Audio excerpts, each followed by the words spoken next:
Hey guys, Brian Hayward here. Just got done Atlantic City 10K for Argent Saga, and that was wild. It was probably the most competitive scene I've seen in such a long time. Some big names were in there.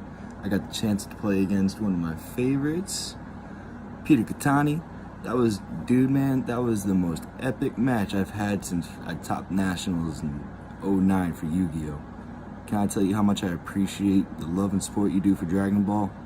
Try to get into the game, wasn't for me. Argent Saga though, seems to be where we're at, man. Let's keep it up, let's keep this community alive, let's get this thing popping, let's make ourselves grow. So I'm gonna be doing a deck profile, and here we go. Alright guys, so what I played for the 10K was Dragonholt Sola, red-white. Deck is just nutty for this competition. It was definitely the best choice in my opinion, because I was testing black-blue, and that just seemed to always draw out and keep going into time. It just took too long to finish a match, and if you didn't win the first game, there's a chance that you had no chance of going back, and it was either you are going to end up in a draw, have too many draws, and just not be able to make top cut. Especially playing against other skilled players, it's just not worth it. With the red-white match, you can get done faster. It's very aggressive. Can definitely put a lot of pressure on your opponent, especially if they don't know how to counter some of your stuff. Cracking Sola on your opponent's first turn. If they win the die roll, I actually preferred going second most of the time, because I would crack this on my opponent's turn 1, especially if I opened a certain white card I'll go over later, and you just start picking off their units. And then Dragonholt. Who doesn't love searching for every single card in the deck? This card is absolutely bonkers. It is just the perfect toolbox deck. Naturally, all the same towers. Can I tell you, I loved when this got hit. I hated when these got hit turn 1, turn 2. That was the most epic thing, and it just sucked, and they just kept... It just meant I had no protection later on. Cracking my yellow tower. Having 2 free Guardian Spirits out there, oh man, they're just going in. And then going for the black tower, knocking out a card out of your opponent's hand, gaining powerful information, powerful knowledge, absolutely insane. Alright, so let's start off with the red portion of the deck. Start off with one of the best cards in the deck, Juvenile Dragon. So it's a continuous effect, not a trigger effect, so if you control 2 other dragons, this card can just attack when it first comes out. Very insane. Turn 2, you can have up to 3 of these bad boys out and just start picking off towers immediately. I actually got to do that one game and just went off on all their towers, and I was able to snipe everything. I ended up hitting black, yellow, and then hitting into red, all in that order, so I had the powerful knowledge of knowing where his towers were, and got rid of one of the most powerful towers in his entire arsenal at that time. Next we got Deranged Dragon. It's a 1K beater, pretty standard, has to attack every turn, which is fine, and it's even better with Sola, because even though it has to attack, if you don't want to attack and you don't want your opponent to destroy it, Sola lets you restand it, so it gives you more dragons on the board for this, as well as one of the other, probably the absolute best card in the game, which we'll get to. Alright. Next we got, I only decided to play 2 Imbued by Fire. I felt 3 was just too much. I always opened 2, and I only ever needed 1 until later on in the game. So this card gets around mirror matches when you're going against Exploding Dragon. It gets around when you attack with some of your beaters and then they're trying to attack yours. When they attack your units, you drop this. Kills off their unit. And it also gets around the dark... I forget what it's called. Stupid darkness card where you go -2500 attack. I guess I'll just gain 2k and make your spell useless. Trip Exploding Dragon. This card is absolutely insane. So if you're playing against another Sola deck and they decide to crack on first turn, They will never guard this card because it just kills it immediately. Deal $1,500, $1,500, yeah, dollars, right? 1,500 attack damage to their guardian, and then deal another 1,000 to it to just knock it off the board. It's also live to kill any single one of their towers. So turn 2, you can already just start swinging at their towers, and you're just immediately start picking them off. This card for a turn 2 play is also great. Booster Dragon. On summon, increase the attack of any of your dragon units by 1,000. So it makes all of your 1-drops completely live to destroy a tower every single turn. Next we got Mech Dragon's Flame. So this card is insane against black. It gets rid of that stupid golem. It's like a Mystic Tomato. When you destroy it, it's a guardian, it searches itself, and you just plays another one. This just says, go away. It expels it from the game, so they can't, it's not destroyed or anything, so they can't do anything. This next card is the most busted card in the absolute game. This has won me so many matches all day at the 10K. So I think my favorite time that I used this was turn 10 in the mirror match, which, yeah, I know, turn 10, mirror match, red, white, imagine that. So my opponent goes and drops he goes ahead and drops the Behemoth on me. Turn 10, knocks off my 1 unit. I then build my hand to be able to drop a 3-drop that cheats in a 2-drop, played a 1-drop, played another 3-drop, left myself with two Argent Shards open because I had to search another one of my guys that turn, and I just left this on the board because I knew he would try to nuke my board.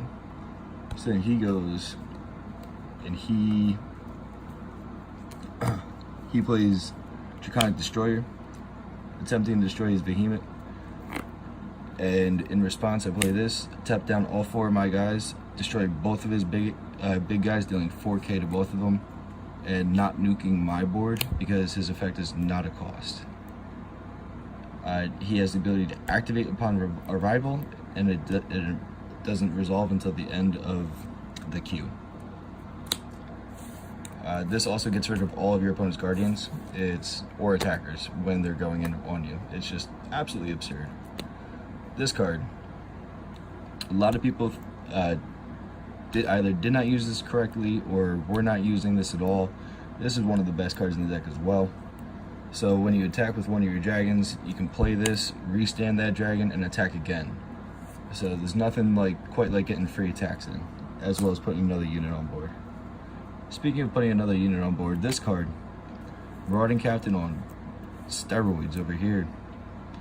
3-drop, when you play it, drop a 2 or less dragon from your hand. You're usually dropping down the exploding dragon. So, and your opponent just can't deal with it. Cheating into 2-drop, 1,500. They have to deal with two powerhouse swings next turn. It's really hard for them to do.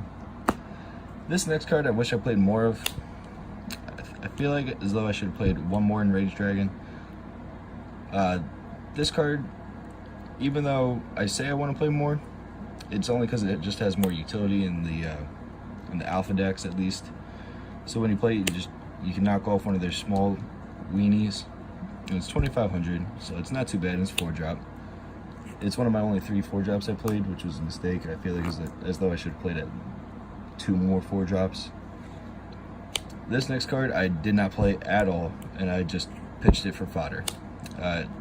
People really like this card because you can drop it if they destroy one of your dragons. You can play for 3, but it doesn't do anything. It's just 3,500. I can do that. I can swing at towers with 1,500. So, especially in this deck, that's all you're trying to do is just break towers. So this really was useless for me. Next up, the one of you absolutely play 3 of this card. In the mirror match, you do not play this card first. You play this card first and you lose. You let your opponent play this card first, because whoever finishes with this then gets to nuke their entire board. Nuking your opponent's entire board on turn 8. They will not be able to respond with the.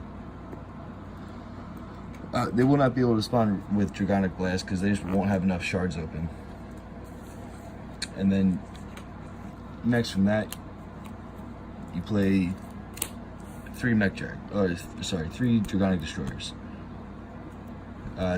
This card was awesome. Board clears, 4K Destroyer.